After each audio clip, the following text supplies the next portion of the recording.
नमस्कार दोस्तों, सानवी क्लासेस आल एग्जाम में आपका बहुत बहुत स्वागत है। मैं विभा। आज हम क्लास 8 का इतिहास पार्ट 2 भारत में अंग्रेजी राज्य की स्थापना का अध्ययन करते हैं। प्लीज़ मेरे चैनल को सब्सक्राइब करना ना भूलिएगा। चलिए स्टार्ट करते हैं।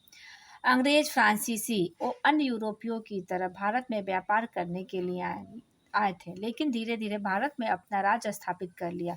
इसके लिए उन्होंने कौन कौन से तरीके अपनाए, आइए इन्हें भी जानते हैं। 18वीं शताब्दी में मुगल साम्राज्य के शक्ति क्षीण होने पर प्रांतीय एवं क्षेत्रीय शासकों ने अपनी स्वतंत्र सत्ता स्थापित कर ली थी। इनमें बंगाल, बिहार, उड़ीसा, अवध, हैदराबाद, मैसूर और मराठा प्रमुख थे।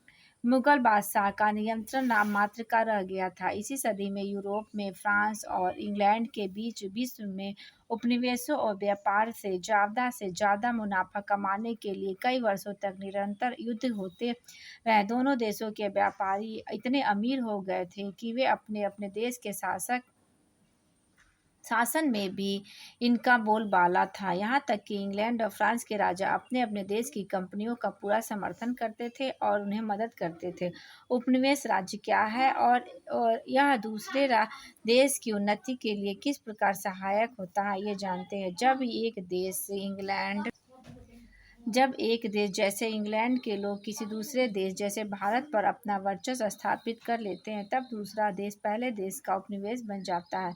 पहला राज्य दूसरे राज्य का सर्वेसर्वा मुख्य देश बन जाता है। मुख्य देश उपनिवेश राज्य के सभी संसाधनों का प्रयोग अपने हित में करता है, जिससे मुख्य देश पहला देश उन्नति करता चला जाता है, जबकि उपनिवेश दूसरा देश अवनति की ओर चला जाता है। भारत में अंग्रेजों ने अपना उपनिवेश राज्य क्यों बनाया? इंग्लैंड में औद्योगिक क्रांति के दौरान कारखाने लग गए थे, अतः वह भारत को सिर्फ कच्चे माल की पूर्ति का साधक बनाना चाहते थे। साथ ही इंग्लैंड अपने यहाँ का बना सस्ता कपड़ा और दूसरा सामान भारत को ऊंचे दाम में बेचना चाहता था, जिससे वे भारत में बुना कपड़ा यूरोप में बेचकर मालामाल होते रहे। वे भारत में कई जरूरी फसलें उगवाकर उन्हें दूर दूर बेचते, जैसे नील, पटसन, अफीम, गन्ना, चाय, कहवा आदि। उन्होंने व्यापार की ये सब चीज़ें लाने और ले जाने के लिए भारत के महत्वपूर्ण क्षेत्रों में रेल लाइनें और सड़कें बिछाना भी शुरू किया। इसके लिए वे लोहा, कोयला आदि खनिजों की खदानें खोदना चाहते थे और जंगल से लकड़ी का व्यापार करना चाहते थे। यह सब करने के लिए उन्हें भारत में जगह जगह अपने अधिकार रखने और भारत के लोगों पर अपना नियंत्रण बनाने की जरूरत महसूस हुई। उद्योगों को बढ़ावा देने के लिए चलाए गए विशेष अभियान को औद्योगिक क्रांति कहते हैं। ये देख लीजिए। ईस्ट इंडिया कंपनी नील, काफ़ी, चाय के बागान भारत में लगाती थी और इन फसलों को सस्ते दामों में खरीदकर अपने जहाज़ों से इंग्लैंड के कारखानों में भेजती थी। अंग्रेज इंग्लैंड के कारखानों से तैयार माल जैसे कपास से कपड़ा, चाय पत्ती, कपड़ा रंगने के लिए तैयार नील आदि जहाज़ों के माध्यम से भारत एवं यूरोप में अधिक दाम में बेचते थे। उन्होंने व्यापार की यह सब चीज़ें लाने और ले जाने के लिए रेलवे लाइन, सड़कें, दूरसंचार आदि की व्यवस्था की और इससे व्यापार में तेजी आई और उनका दिन प्रतिदिन मुनाफा बढ़ता गया।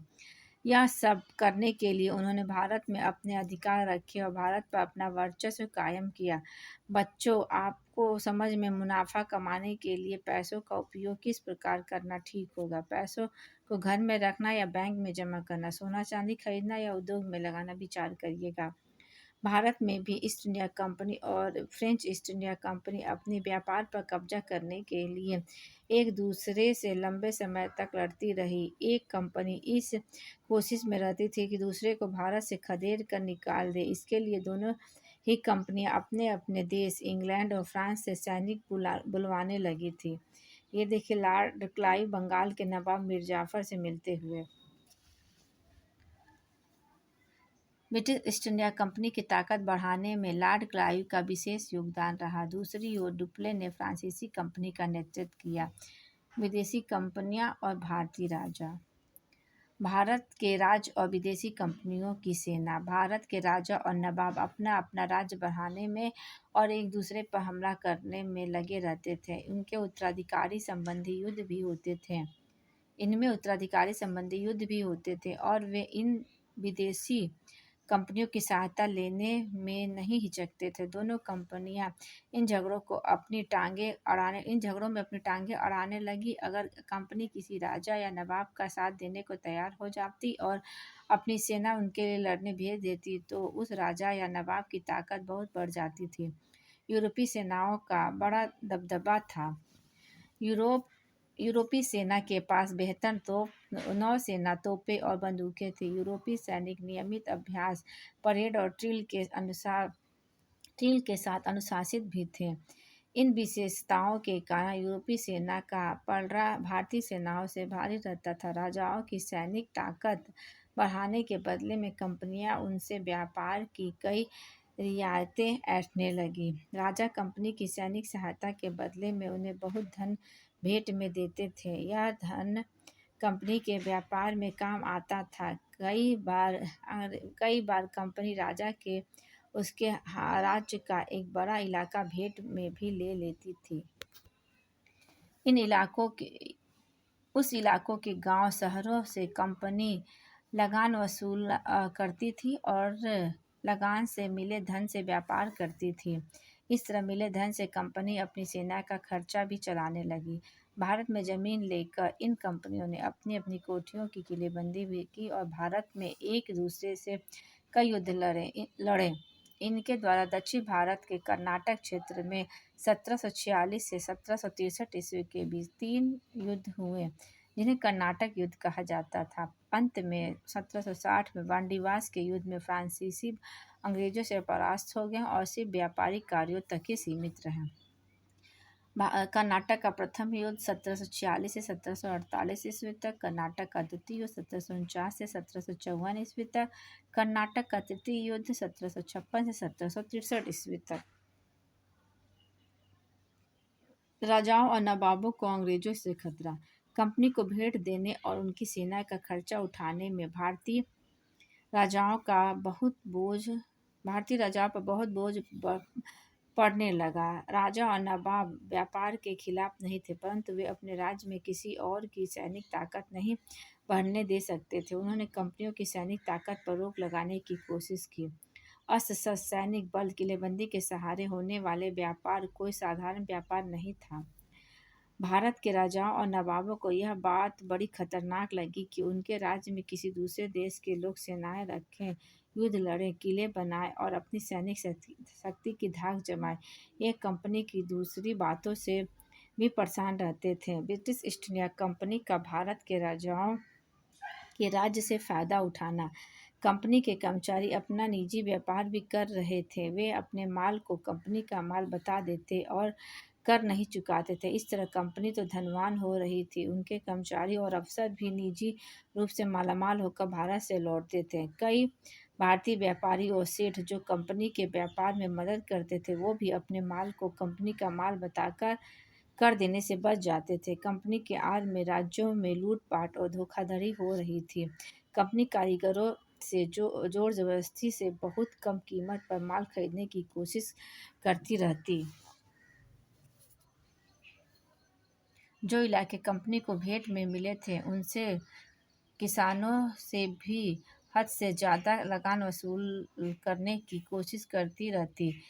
जब राजा इन बातों का विरोध करते तो अंग्रेज उनसे लड़ पड़ते। तब राजा उस राजा को हटाकर वे ऐसी किसी व्यक्ति को राजा बनाते जो उनके व्यापार के तरीकों पर रोक न लगा सके।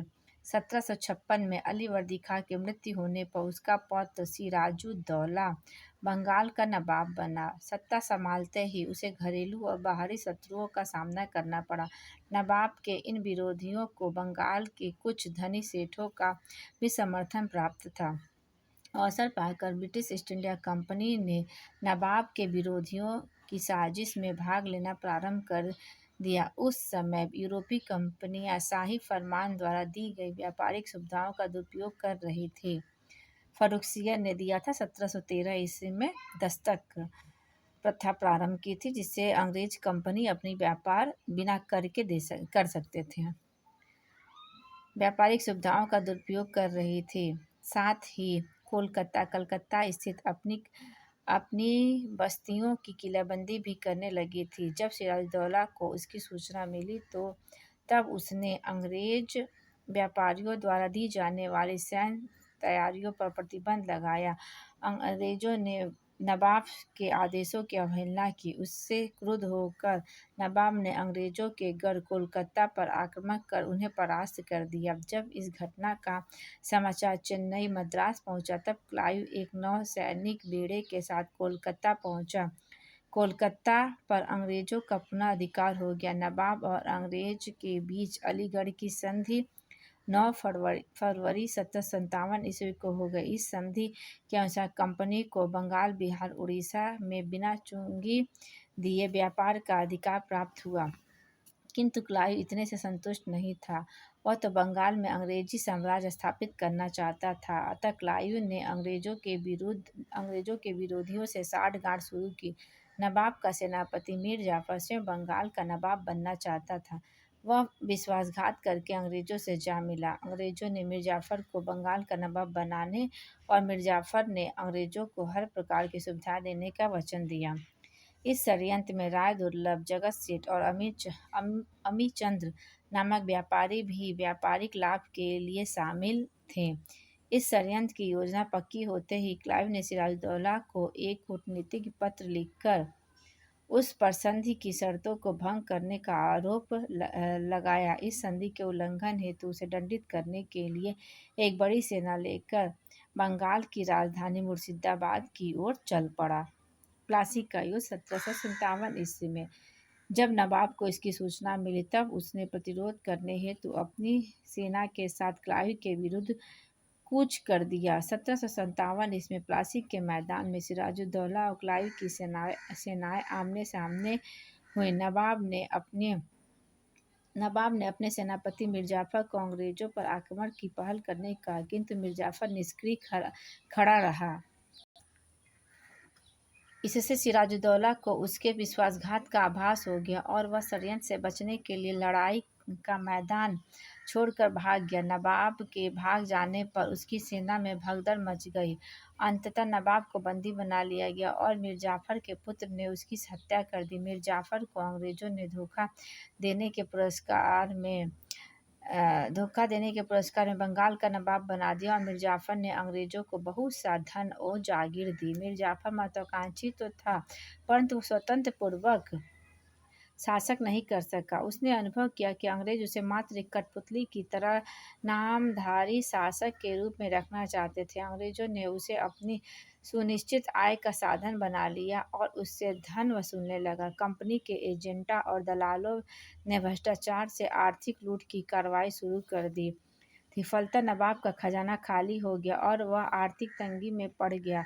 अंततः वह अंग्रेज की बढ़ती मांग पूरा करने में असमर्थ हो गया। उसके आर्थिक शोषण और उत्पीड़न के फलस्वरूप किसानों तथा दस्तकारों में असंतोष व्याप्त हो गया। इस राजनीतिक और आर्थिक अव्यवस्था से ऊब कर वह अंग्रेजों से छुटकारा पाने का उपाय सोचने लगा। इसी बीच 1760 में अंग्रेजों ने उसे गद्दी से उतार कर उसके दामाद मीर कासिम को बंगाल का नवाब बना दिया।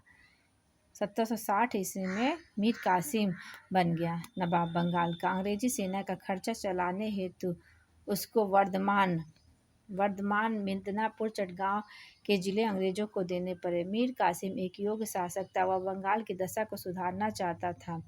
उसने विद्रोही अमीरों का दमन किया और अपनी सेना में आवश्यक सुधार किए। मुंगेर में तोड़कर बंदूकों और तोपों को बनाने का कारखाना स्थापित किया।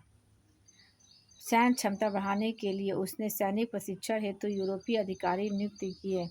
उसने शंभू नामक एक जर्मन को अपना सेनापति नियुक्त किया। ये पूछा जाता है, शंभू नामक एक जर्मन को अपना सेनापति नियुक्त किया।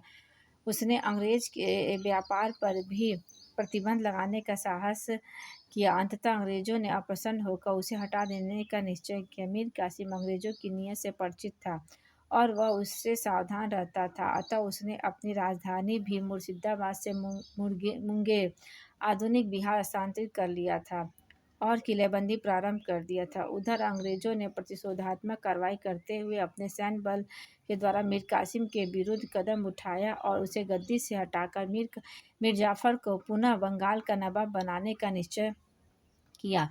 मीर कासिम इस अपमानजनक व्यवहार से आग बबूला हो गया और उसने अपनी सेना संगठित कर अंग्रेजों से लड़ाइयाँ लड़ी, किंतु वह पराजित हुआ और वह भागकर अवध में शरण लेने को विवश हुआ। अवध के नवाब शुजाउद्दौला और मुगल बादशाह शाह आलम के साथ उसने अंग्रेजों के विरुद्ध एक गठबंधन किया। बक्सर का युद्ध 1764 ईस्वी में उपर्युक्त तीनों की संयुक्त सेनाओं का अंग्रेजों की सेना के साथ 1764 में बक्सर के मैदान में भीषण संग्राम हुआ, परंतु सफलता अंग्रेजों को ही मिली। मीर कासिम युद्ध भूमि से भागने को विवश हो गया। अंग्रेजों ने एक बार फिर मीर जाफर को बंगाल का नवाब बना दिया। बक्सर के युद्ध का भारतीय इतिहास में बहुत महत्व है। अंग्रेजों की इस विजय से न केवल मीर कासिम की शक्ति छिन्न भिन्न हो गई, अपितु अवध में अंग्रेजों के सैन्य और राजनीतिक प्रभुत्व में आ गया। अवध भी अंग्रेजों के सैन्य और राजनीतिक प्रभुत्व में भी आ गया था। अवध, जहां प्लासी की जीत ने अंग्रेजों की आर्थिक स्थिति मजबूत की, वहीं बक्सर की जीत ने अंग्रेजों के पैर भारत में और मजबूत कर दिए। बक्सर के युद्ध के बाद क्लाइव ब्रिटिश गवर्नर बनकर भारत आया। उसने मुगल बादशाह शाह आलम द्वितीय और अवध के नवाब शुजाउद्दौला के साथ इलाहाबाद की 2 संधियां की। इन संधियों को निम्नलिखित शर्तें थीं। इलाहाबाद की संधि, जो 12 अगस्त 1765 ईस्वी में हुई, मुगल बादशाह शाह आलम द्वितीय ने शाही फरमान द्वारा अंग्रेज कंपनी ईस्ट इंडिया कंपनी को बंगाल, बिहार, उड़ीसा की दीवानी प्रदान कर दी। वे इन प्रांतों से भू राजस्व वसूली के अधिकार हो गए। मुगल बादशाह को 26 लाख रुपए की वार्षिक पेंशन अंग्रेजों ने देना स्वीकार किया। इलाहाबाद की दूसरी संधि 16 अगस्त 1765 ईस्वी में कंपनी ने कड़ा और इलाहाबाद के जिले अवध के नवाब से लेकर मुगल बादशाह को दे दिए। अवध का शेष भाग इलाहाबाद और कड़ा को छोड़कर अवध के नवाब शुजाउद्दौला को वापस कर दिए। शुजाउद्दौला को नवाब ने कंपनी को 50 लाख रुपए युद्ध हार जाने के रूप में दिए। इस प्रकार क्लाइव ने बंगाल के नवाब से एक संधि की, जिसके अनुसार बंगाल में द्वैध शासन की स्थापना की। इसके अंतर्गत प्रशासन का उत्तरदायित्व नवाब के कंधों पर डाला गया और राजस्व वसूली का अधिकार कंपनी ने अपने हाथों में ले लिया। इस प्रकार भारत पर प्रभुत्व जमाने के लिए अंग्रेजों ने भारतीय सामाजिक, आर्थिक और राजनीतिक ढांचे पर अपना वर्चस्व स्थापित किया और भारत को अपना औपनिवेशिक राज्य बना लिया। अंग्रेजों के व्यापार के लिए भारत की क्या क्या चीज़ें महत्वपूर्ण थी? चुंगी कर में छूट तथा सामानों को एक स्थान से दूसरे स्थान पर ले जाने के लिए छूट, जिसका उनका सामान दूसरों से सस्ता हो। व्यापार में मनमानी करने और भारतीयों को अपना सामान सस्ता बेचने, कंपनी का माल महंगा खरीदने, प्रतिद्वंदी यूरोपीय व्यापारियों को बाहर रखने और कंपनी का व्यापार भारतीय जहाज़ों की नीतियों से स्वतंत्र होकर जारी रखने के लिए मजबूर करना, बंदरगाहों के पास किलेबंदी करने, पट्टे पर प्राप्त स्थान का प्रशासन चलाने और अपने साथ लाए हुए सोने चांदी से भारतीय सिक्के ढालने की अनुमति। ये सब देख लीजिए आप। अब इसका क्वेश्चन आंसर। अपनी नीति में बदलाव, शर्तों को तोड़ना, भारतीय राजाओं पर आक्रमण, क्षेत्रीय राजनीति में दखल अंदाजी, राजाओं के साथ कुचक्र, फूट डालना, आपस में लड़ाना आदि इनके तरीके थे। ये कुछ इम्पॉर्टेंट नहीं है। इसी के साथ ही ये वीडियो समाप्त होता है। इस लेसन का क्वेश्चन आंसर देख लीजिए। प्लीज़ मेरे चैनल को अधिक से अधिक सब्सक्राइब, शेयर और लाइक करना ना भूलिएगा। धन्यवाद।